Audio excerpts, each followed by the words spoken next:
Yeah. Yay, it's a nice group. Okay. It's okay. I'm so okay with that. Okay. It looks better out here anyway. All right.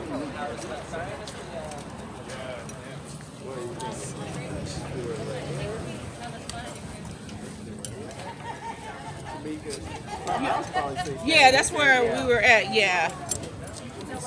All right. Everyone, Shameka is out here and she's ready to speak with us. So if we could give her undivided attention, and just thank you so much for coming. All right, good morning. You all are growing bigger and bigger. I love to see this.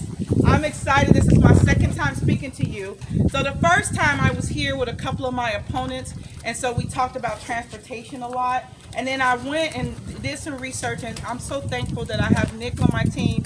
Dre is here on my team, and I'll tell you ways that you can get involved with the campaign if you choose to after this. But it's important now, as we are in the final inning. As you know, early voting starts May 12th through the 14th. Primary elections are on May 17th. But the last day to register, you have to be registered as a Democrat or a Republican to be able to vote in the Kentucky primaries. That last day is tomorrow. It is tomorrow, April 18th, so it's important for you all to know who your choices are. Some folks have been independent and have literally changed their status to be able to vote for me. So I want to be clear that anybody updating their registration, anybody that needs to update their address, make sure that you share. Even if you don't share about my campaign, you share to them that tomorrow is the last day to do that. The Kentucky primaries are too important. I was going to lay this down, but it'll fly away. So thanks for having me. First off, I want to thank you all for having me, and thank Todd for being instrumental and letting me come and speak to you not once but twice. I'm just going to talk briefly about why organizations like this one are so critical to both the current vibrance and the future of our potential of our city, and as well as I want to speak a little bit about why I believe the core pillars of my platform are important to share as a collective and for long-term objectives that connect to your group and others like it.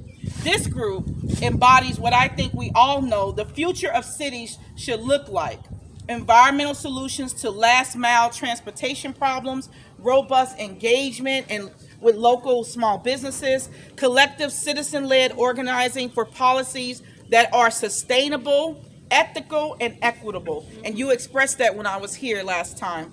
This group is living, breathing proof that there is power in coming together with others to do the things that you love.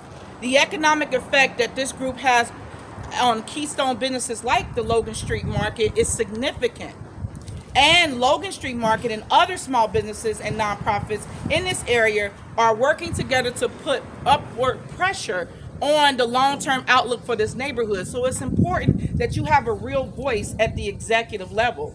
One of the things I love about this group is that I know y'all are thoughtful enough to recognize that the upward pressure can be a double-edged sword for neighborhoods like this one, and that the rising tide can leave some folks drowning if we're not careful on how we approach it. The key issue is, how do we keep wealthy developers and property hoarders from being able to put their wants for short-term gains ahead of the needs of the folks who live in these neighborhoods? How do we use public policy to keep naked greed from destroying our communities? And we've seen this. We are all survivors of failed policies, just different levels of impact, but we all are surviving. Here are some of the things my team is considering to help prevent development from walking in lockstep with gentrification, which is so important to me. Increasing the property tax rate for non-owner occupied residential buildings. Iterations of a form of land value tax to keep people from hoarding undeveloped plots or using them just for parking lots. And we all talked about how we hate that. Requiring developers to commit a portion of the units they create to a public land trust, thereby creating permanently affordable housing, not just single sale affordability, because a lot of times people disguise that under affordable housing. Now, the best answer for Louisville is going to be a breakdown in the weeds combination of all these policies. It will demand public input, thoughtful consideration of how to use public policies to force developers into being good neighbors, whether they want to be or not. Now, there is an area of overlap where both developers and the city at large ends up healthy and happy in partnership. But in order to get there, it takes unbiased negotiators. And here's where we get to the critical piece. And I hope that this is obvious. It doesn't make any sense to let a fox be in charge of zoning laws for a hen house. We need a mayor and a city council whose first, last, and only concern should be the long-term welfare of all of their constituents, regardless of how much money they contribute. Because here's what could happen if we really get this right. If we can nail revitalization of our neighborhoods without gentrification, create pathways for people who couldn't before to afford housing in places that have good food access, good jobs, good public services, we suddenly set up brand new swaths of people to start creating generational wealth, lowering their experience of poverty-based trauma. That improved quality of life and access to economic stability can drastically change incident rates of petty and violent crime, which is everyone is saying we want to reduce crime, but we have to get to those root causes. Improving neighborhoods, affordable housing, lower crime rates can create an incredibly powerful positive feedback loop that increases the quality of life, which should always be a priority.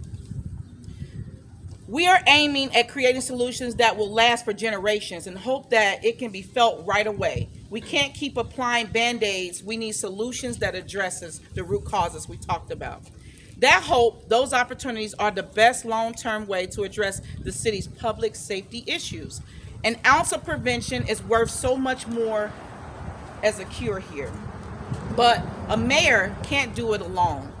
It takes groups like this one, having a shared vision for our community, providing feedback, and helping us create novel solutions to the hard problems, which is why I plan to have people like you, not just a part of my transition team, but a part of my accountability team that will be with us throughout the entirety of my term. But also we will have monthly and quarterly meetings to update on progress and status, so you know where things are, you know if there's a tier of support and how and when it's going to happen. You'll have someone assigned to your issues that will directly work on it. So we cannot remove the red tape if we just have a meeting and there's no real action steps after that. It also takes having the city council that understands those same challenges, which is why I invited Elena here to talk to you, because she is running for District 15. But all of the candidates for city council have to be willing to put the needs of our community and our city first, no matter their background, no matter their party affiliation. And we share the same goals. She has a valuable perspective on these issues. We need more representation in this city like her, like mine, and more groups like yours, and to craft and implement our collective vision for the city's future. It has to be collective. That is the only way forward. Thank you all again for your time. Thanks to Shad and to the other organizers here at Bikes, Crews, and Brews. Let's give you all a shout out for that. Bikes, Crews, and Brews. Please see our staffers. I have 2 people with my campaign. Like I said, Dre and Nick. If you want to get involved in my campaign, you can always go to ShamekaParrish-Wright.com. We also have these handouts. And I thank you for letting me share my vision. It was longer than the last time I was here, but it gives you more of a picture that I really have your needs and values, and I want to take them to the executive level. Thank you. Thank you. Thank you. Right now, as we come upon the biggest election year next year, 2022, we get to get the things that the people want.